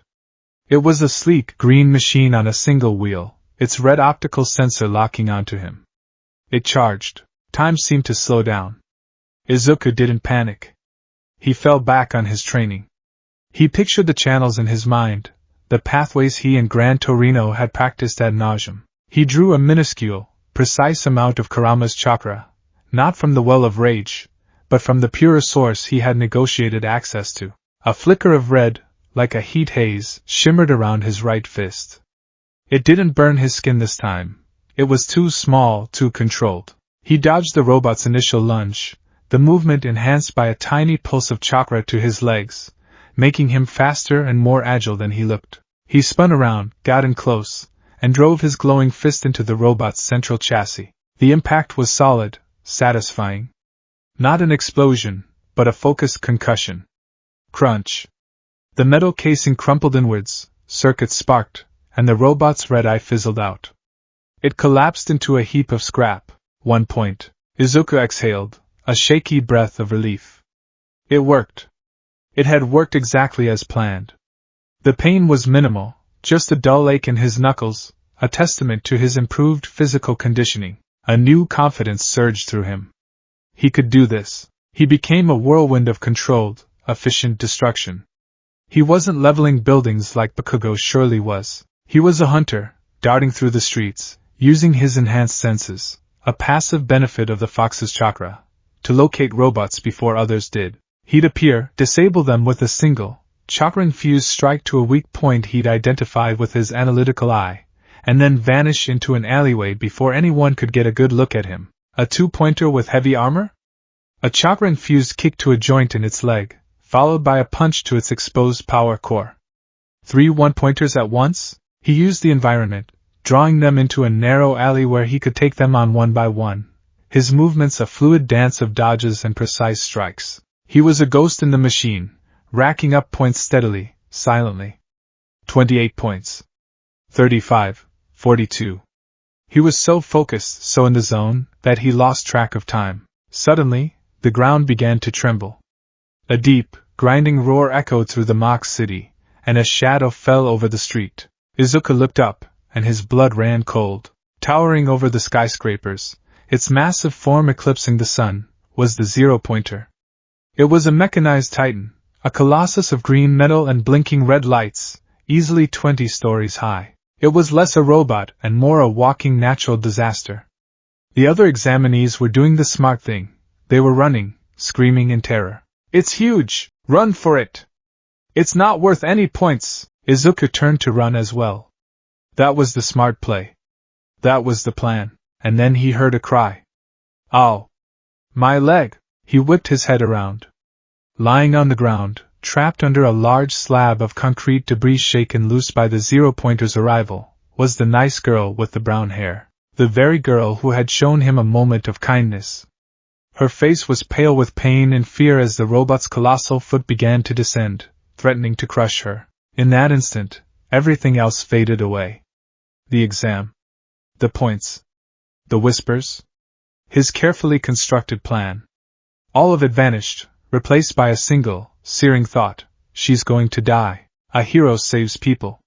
That was the first and most important lesson.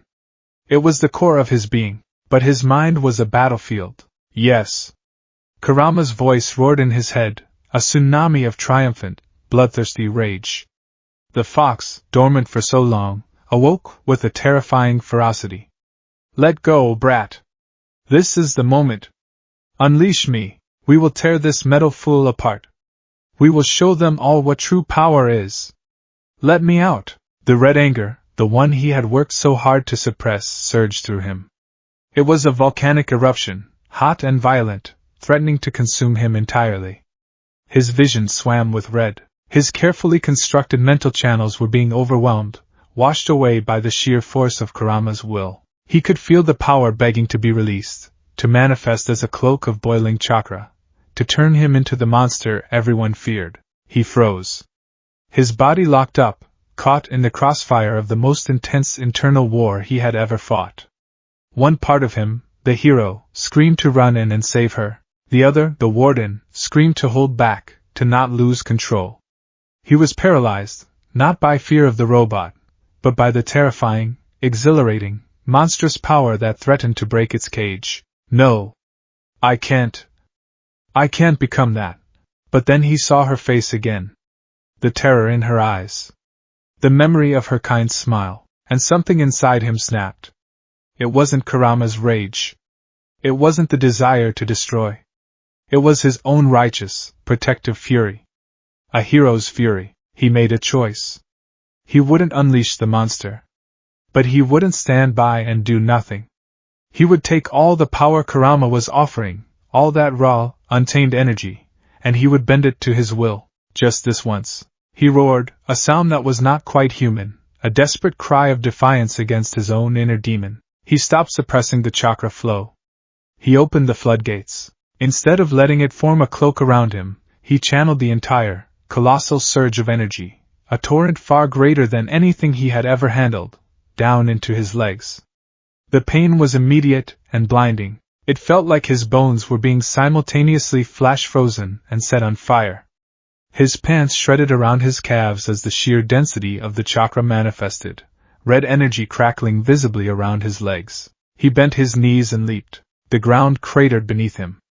He shot into the sky like a cannonball, a green blur ascending at an impossible speed. He flew past the 10th story, the 15th, his eyes locked on the zero-pointer's massive, stupid-looking head. He was level with it now, hanging at the apex of his jump for a single, breathtaking moment. He pulled back his right arm, channeling the last dregs of that monumental power surge from his legs into his fist. The energy converged, his arm glowing an incandescent red. This wasn't the controlled pulse from before. This was a tactical nuke, all might. Dad? I'm going to be a hero! SMASH! He screamed, the word torn from his throat. He punched the zero-pointer directly in its faceplate. The result was cataclysmic. For a silent, beautiful instant, the robot's head caved in on itself like a tin can. Then, a shockwave erupted outwards. The head exploded in a shower of shrapnel and sparks, and the concussive force blasted outwards, shattering the windows of the surrounding buildings.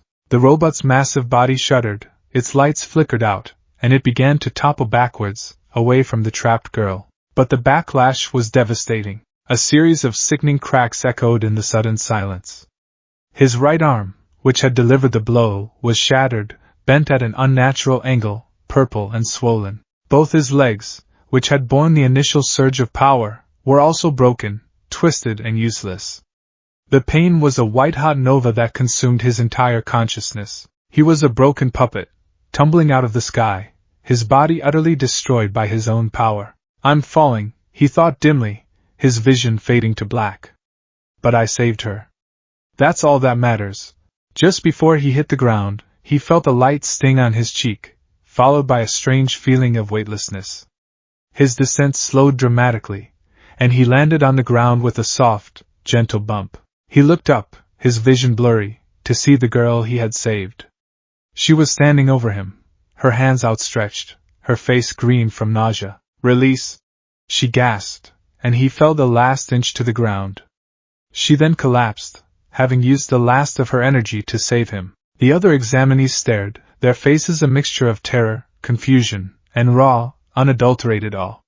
They hadn't seen a monster lose control. They had seen a boy sacrifice himself to save a stranger. In a darkened monitoring room deep within UA, a bank of screens showed every angle of the battle centers. A collection of pro-heroes, the teachers of UA, sat watching the events unfold. Aizawa Shoyuta, also known as the pro-hero Eraserhead, leaned forward, his perpetually tired eyes wide with concern. He completely shattered his own body. He's a liability. His control over that power is non-existent when it matters most. I disagree. A cheerful, squeaky voice replied. Principal Nizu, an animal with a rare quirk that gave him superintelligence, sat in his high-backed chair, his paws steepled before him. He took a sip of tea, his black eyes gleaming with a fierce, analytical light. What we just witnessed was not a lack of control, Aizawa. It was a demonstration of a different, and perhaps far more important, kind of control. He rewound the footage on the main screen, slowing it down, zooming in on Izuku's face as he made his jump. Look here. See the energy readings? The chakra output is astronomical, far beyond what his body was prepared for. It is the full, untamed power of the Nine Tails, raging to be released. The other teachers leaned in, watching the data scroll by. By all accounts, Nisa continued, he should have transformed. He should have been consumed by that red aura we've seen in his file. He should have become a mindless beast of destruction. The HPSC zone projections gave it a 98% probability in a high-stress, life-or-death scenario. He pointed a paw at the screen, where Izuku was channeling all the power into a single, focused attack. But he didn't. He took all of that rage, all of that power, and he forced it into a single, heroic act. He refused to become the monster, even when the monster was screaming for release. He chose to destroy his own body rather than lose control of his will. That, gentlemen and ladies, is not a liability. That is the single greatest display of heroic spirit and willpower I have seen in a decade. He turned to the scorekeeping system. His villain point total is 42. Respectable, but not exceptional. Then, he pressed another button, and a new column lit up, rescue points. But heroism isn't just about beating up villains, Nisa said, a wide, slightly unnerving smile on his face. He awarded 60 rescue points to Izuku Midoriya for his selfless act. It's about saving people. Aizawa leaned back, a complex expression on his face. He was still worried. The boy was a powder keg. But Nisa was right. The sheer force of will required to do what Midoriya had done, it was terrifying in its own right. The final scores were tallied. Izuku Midoriya, with a combined total of 102 points, had placed first in the UA High Entrance exam. He had passed. He was in. The unforeseen variable had just shattered every expectation. The acceptance letter from UA arrived a week later. It wasn't a simple piece of paper in an envelope. It was a small, metallic disc that projected a hologram. All Might, in his full, heroic glory, appeared in a burst of light in the middle of Izuku's bedroom, his booming voice filling the small space. I am here! As a hologram! Izuku and Inko, who had been hovering nervously in the doorway, both jumped. The hologram of All Might gave a hearty laugh before his expression turned more serious. He explained Izuku's score, 42 villain points and a staggering 60 rescue points for his selfless act. Your actions moved the judges, young Midoriya. You sacrificed yourself to save another. That is the true essence of a hero. The hero's projection then flickered, and the muscular form was replaced by the skeletal, weary figure of Toshinori Yagi. But we need to talk about what that cost you, he said, his voice quiet and grim. You channeled far too much power. You were reckless. You proved you had the heart of a hero, but you also proved that you are still a novice at handling your own immense strength. Your journey is only just beginning. He offered a small, proud smile. Welcome, young Midoriya. Welcome to your hero academia. The hologram fizzled out, leaving a stunned silence in its wake. Then, Inko let out a sob, a sound of pure, unadulterated joy and relief that she hadn't made in 14 years. She hugged Izuku so tightly he could barely breathe, her tears soaking the shoulder of his t-shirt. You did it, Izuku! She wept. Oh, my baby, you did it! Izuku hugged her back, tears of his own streaming down his face. He had done it. Against all odds, against the fear of the world and the demon in his soul, he had taken the first, impossible step. But as the initial euphoria faded over the next few weeks, a new, colder anxiety began to set in. Getting into UA was one thing. Surviving it was another. He wasn't just another student. He was an experiment, a risk. And he was about to be put in a classroom with the best and brightest, the children of pro-heroes and prodigies with powerful quirks. How would they react to having a Jinchuriki in their midst? The first day of school arrived like a looming judgment. Dressed in the crisp, gray UA uniform, Izuku stood before the colossal door of Class 1A. It was ridiculously oversized, a practical design choice for students with size-altering quirks, but to Izuku, it felt like the gate to a gladiatorial arena. He took a deep, centering breath, picturing the calm beach, and pushed it open. The chatter in the room did not so much die down as it did shatter. He stepped inside, and a wave of silence rolled through the classroom, chilling the air. 20 pairs of eyes fixed on him. There was no welcome, no friendly curiosity. There was only recognition, followed by a thick, palpable tension. He saw the boy with the glasses from the entrance exam, his expression stiff and disapproving. He saw a girl with long black hair tied in a spiky ponytail, her eyes wide with a mixture of analytical curiosity and nervous apprehension. He saw a boy with striking heterochromia, half red and half white hair, who regarded him with a gaze of absolute, chilling indifference, as if Izuku were a particularly complex but ultimately uninteresting problem on a test. And of course, he saw Katsuki Bakugo, slouched in his seat with his feet on the desk. Bakugo didn't look surprised, just irritated, as if Izuku's presence was a foregone conclusion that he simply had to endure. He let out a loud "TCH," the sound dripping with disdain. Izuku's heart sank. This was worse than Aldera. At his old school, he was an object of fear and playground superstition. Here, among the hero elite, he was a known variable, a strategic liability. The fear was more refined, more intellectual, and somehow, far more isolating. He found an empty desk near the back and scurried to it, keeping his gaze fixed on the floor. The silence stretched, becoming more and more awkward until the boy with the glasses stood up, his hand chopping the air once more. I am Tenya Ida, from Semi-Private Academy, he announced, his voice ringing with authority. He turned his stern gaze on Izuku. Midoriya, while I must commend you for discovering the true nature of the practical exam, your actions were wildly irresponsible. You sustained critical injuries that could have proven fatal, and furthermore, his voice lowered slightly, becoming more serious. The HPSC has strict protocols regarding individuals with high-risk, energy-based quirks. Is it truly prudent to place such a volatile element in a classroom of aspiring heroes without stricter supervision? The accusation hung in the air, blunt and accusatory. He had voiced what everyone else was thinking. You don't belong here. You are a danger to us all. Before Izuku could stammer out a reply, a new voice spoke from the floor near the door.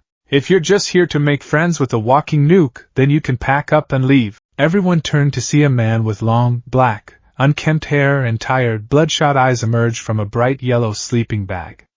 He looked like a homeless caterpillar. He took a long slurp from a juice pouch before unzipping himself and standing up. It took you all 8 seconds to quiet down, the man said, his voice a monotone drawl. Life is short. You're all too irrational. He scanned the room, his gaze lingering on Izuku for a fraction of a second longer than anyone else. "I'm your homeroom teacher, Shota Aizawa. Now, put these on and meet me on the field." He tossed a set of UA gym uniforms onto his desk. There was no room for argument. The P grounds were bathed in the morning sun. The 20 students of Class 1A stood in a nervous line, clad in their blue, white, and red gym clothes. "A quirk apprehension test?" the entire class exclaimed in unison. "But what about orientation? And the welcoming ceremony?" asked a friendly girl from the exam, Achiko Uraraka. Aizawa waved a dismissive hand. "UA isn't bound by pointless traditions. We heroes don't have time for that stuff. You've been using your quirks without proper assessment since junior high. Today, we get a baseline." He turned to Bakugo. "Bakugo, you placed second in the practical exam. What was your best softball throw in middle school?" 67 meters. Bakugo grunted. "Try it with your quirk," Aizawa said, tossing him a softball. Bakugo stepped into the circle, a wicked grin spreading across his face. He wound up his arm, and as he threw, he unleashed a massive explosion from his palm. "Die!" he screamed, a completely unnecessary but very on-brand battle cry. The ball rocketed into the sky, a tiny comet propelled by a plume of smoke. Aizawa watched the tracker on his phone. It beeped. He held it up for the class to see. 705.2 meters. The class erupted in excited murmurs. "Whoa! 705 meters? This looks so fun! We can use our quirks as much as we want." Aizawa's tired expression soured. "Fun?" he said, his voice suddenly dropping to a dangerous whisper. "You think this is fun? You have 3 years here to become a hero. You think it's all going to be games and fun? Idiots." His eyes began to glow a faint red, and his black hair levitated around him, his scarf beginning to uncoil like striking snakes. The effect was terrifying. "Today, you will be pushed to your limits. And the person who scores last in total points," he said, a cruel smile gracing his lips, "will be judged to have no potential, and will be expelled." Immediately, panic swept through the class. Expulsion? On the first day? This wasn't a test, it was a call. Aizawa's gaze then settled directly on Izuku. The other students might have been afraid of being expelled, but the look Aizawa was giving him promised something far worse. "And you, Midoriya," Aizawa said, his voice cold and sharp. The levitating hair and glowing eyes were gone, but the intensity remained. "I've read your file. I've seen the footage from the exam. You have immense power, but zero control. You're a tactical nightmare. A self-destructing bomb." He took a step closer, his voice dropping so only Izuku could hear it. "Let me be perfectly clear. I don't care about your potential. I don't care about Principal Nisa's theories on your willpower. Here in my class, you are a risk I am not willing to take lightly. If you show me even a flicker of that red energy, if you lose control for a single, solitary second, I will not only expel you, I will personally bind you in my capture weapon and have you escorted back to the HPSC for permanent containment. Do you understand me?" The threat was absolute. This wasn't just about passing a test. It was about proving he wasn't a monster, with his freedom on the line. Izuku's blood ran cold. He swallowed hard, his throat dry. "Yes, sir," he whispered. The tests began. Izuku watched as his classmates used their incredible quirks. Ida used the engines in his calves to clear the 50-meter dash in 3.04 seconds. Uraraka touched her clothes and the ball, making them weightless to score high on the tests. Aoyama shot a naval laser to propel himself backwards. Izuku knew he couldn't afford a single misstep.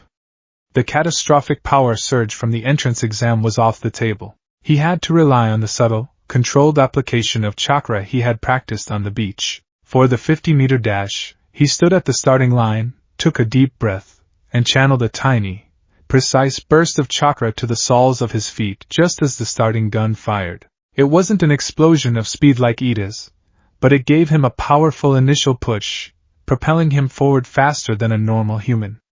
He finished in 5.58 seconds. A respectable, but not spectacular time. For the grip strength test, he wrapped his hand around the device and funneled a thin, reinforcing layer of chakra around his muscles and bones, allowing him to squeeze with superhuman force without injuring himself. The device beeped, 110 kilograms. Again strong, but not enough to draw undue attention. He moved through the tests with this subtle mastery. A reinforced jump, a controlled burst of speed for the side steps. He was deliberately aiming for mediocrity. He was a lion trying desperately to pass as a house cat. Aizawa watched him, his expression unreadable. At one point, during the long-distance run, he activated his quirk, his eyes glowing red as he stared at Izuku. But nothing happened. Izuku didn't slow down. The subtle flow of chakra in his body didn't stop. Aizawa's quirk, erasure, worked by halting the quirk factor in a person's body. But Izuku's power wasn't a quirk. It wasn't a biological mechanism to be switched off. It was something else entirely. Something older. Aizawa's eyes widened slightly in understanding. The kid wasn't just powerful. He was an anomaly on a fundamental level. Finally, it was the last test, the softball throw. This was the one Izuku dreaded most. A single, explosive demonstration of power. It was tailor-made for him to fail Aizawa's test. He stepped into the circle, the softball feeling heavy and alien in his hand. He could feel the eyes of his classmates on him. He could feel Aizawa's scrutinizing gaze. And deep within, he could feel Kurama stirring, restless. "This is your chance," the fox murmured, a tempting whisper in the back of his mind. "Show them." A fraction of the power from the exam. Not enough to lose control, but enough to silence them. Enough to put the fear of a god into that tired-eyed teacher. Izuku's hand trembled. The temptation was immense. He wanted to shut them all up. He wanted to prove he wasn't weak. But he saw Aizawa's warning look. He remembered the cold promise of containment. No, he thought, his resolve hardening. Control. That's the goal. Not power. He took a deep breath, and wound up his arm. He mimicked Bakugo's throw, a full-body rotation. But instead of an explosion, he focused a single, hyper-condensed pulse of chakra into his index finger, right at the moment of release. The idea was to transfer the kinetic energy directly into the ball, like flicking a marble. It was a technique Gran Torino had made him practice for hours with pebbles. He threw. The ball shot from his hand with a sharp thwip sound. It sailed through the air, flying far and fast, but without any visible fanfare. No smoke, no light, no sound. Aizawa watched his phone. A beat of silence. Then, he held it up. 705.3 meters. A collective gasp went through the class. What? No way! He threw it as far as Bakugo. But how? There was no explosion, nothing. Bakugo himself stared, his jaw slack with disbelief. He hadn't seen a monster. He had seen precision. He had seen a technique that was, in its own way, just as impressive as his own raw power, and it infuriated him. Izuku stumbled out of the circle, his index finger throbbing in purple. It was broken. He had miscalculated slightly, putting a little too much force into the tiny area. But his arm was fine, his legs were fine. He hadn't lost control. He had passed the test. He looked up at Aizawa, a silent question in his eyes. Aizawa looked from Izuku's broken finger to the score on his phone, and a slow, almost imperceptible grin, a truly terrifying sight, crept onto his face. He had set an impossible trap, and the problem child had not only avoided it, he'd disarmed it with a surgeon's precision. By the way, Aizawa said, his voice back to its lazy drawl as he showed the final scores. Izuku was ranked solidly in the middle of the class. The whole expulsion thing was a lie. The class erupted in outrage, save for a few students. It was a logical ruse, Aizawa said dismissively. To make you push yourselves beyond your limits. The girl with the ponytail, Jayoro Zumomo, nodded. Of course it was a ruse. Aizawa-sensei would never expel a student on the first day. Izuku wasn't so sure. He had the distinct feeling that if he had failed, the threat would have been very, very real. He looked down at his broken finger, a small smile touching his lips. He had done it. He had survived his first day. As they walked back to the classroom, he felt a tentative presence beside him. It was Ida, Midoriya. the tall boy said, his expression still stiff but lacking its earlier hostility. I must apologize for my behavior earlier. While I still believe your power is a significant risk, your demonstration of control and restraint was admirable. You calculated the potential for self-injury and chose a path of minimal harm while still achieving a maximum result. I misjudged you. He bowed stiffly. Before Izuku could respond, Uraraka bounced over to them. Wow, Midoriya! That throw was amazing! 705.3 meters! You beat Bakugo by 1/10 of a meter, that's hilarious, she chirped, her bubbly energy a welcome relief. But your finger! Are you okay? Oh, it's fine, Izuku stammered, his face turning red again. Recovery girl can fix it up in no time. For the first time since he'd stepped foot in UA, he wasn't being looked at like a monster. He was being looked at like a classmate. A peer. The feeling was so new, so foreign, that he didn't quite know what to do with it. The rest of the day passed in a blur of normal classes, English with Present Mike, Modern Hero, Art History with Midnight. It was surreal. He was just a student. He was part of a class. The invisible wall around him had not disappeared, but it had developed a few small, hopeful cracks. As he packed his bag to go home, he felt a cold presence looming over him. He looked up to see the boy with the two-toned hair, Todoroki Shoto. Todoroki stared down at him, his heterochromatic eyes analytical and devoid of any emotion. The way you channeled your power into your finger, he said, his voice a low, even monotone. That precision, it's powerful. But you held back. I could feel it. You could have done more. He didn't wait for a reply. He simply turned and walked away, leaving Izuku with a chilling sense of being scrutinized, measured, and perhaps, one day, challenged. Izuku walked home, his mind a whirlwind. He had survived. He had even made, well, maybe not friends, but at least he wasn't a complete pariah. The road ahead was still fraught with danger. Aizawa was watching him. Bakugo was furious with him. Todoroki was analyzing him. And the monster inside him was always waiting. But as he walked, he didn't feel the crushing weight of isolation he had felt that morning. He felt the dull throb in his broken finger, a painful but triumphant reminder of his victory. He had been tested not on his power, but on his control. And he had passed. He was no longer just a Jinchuriki. He was a student of Class 1A. And that, for now, was more than enough.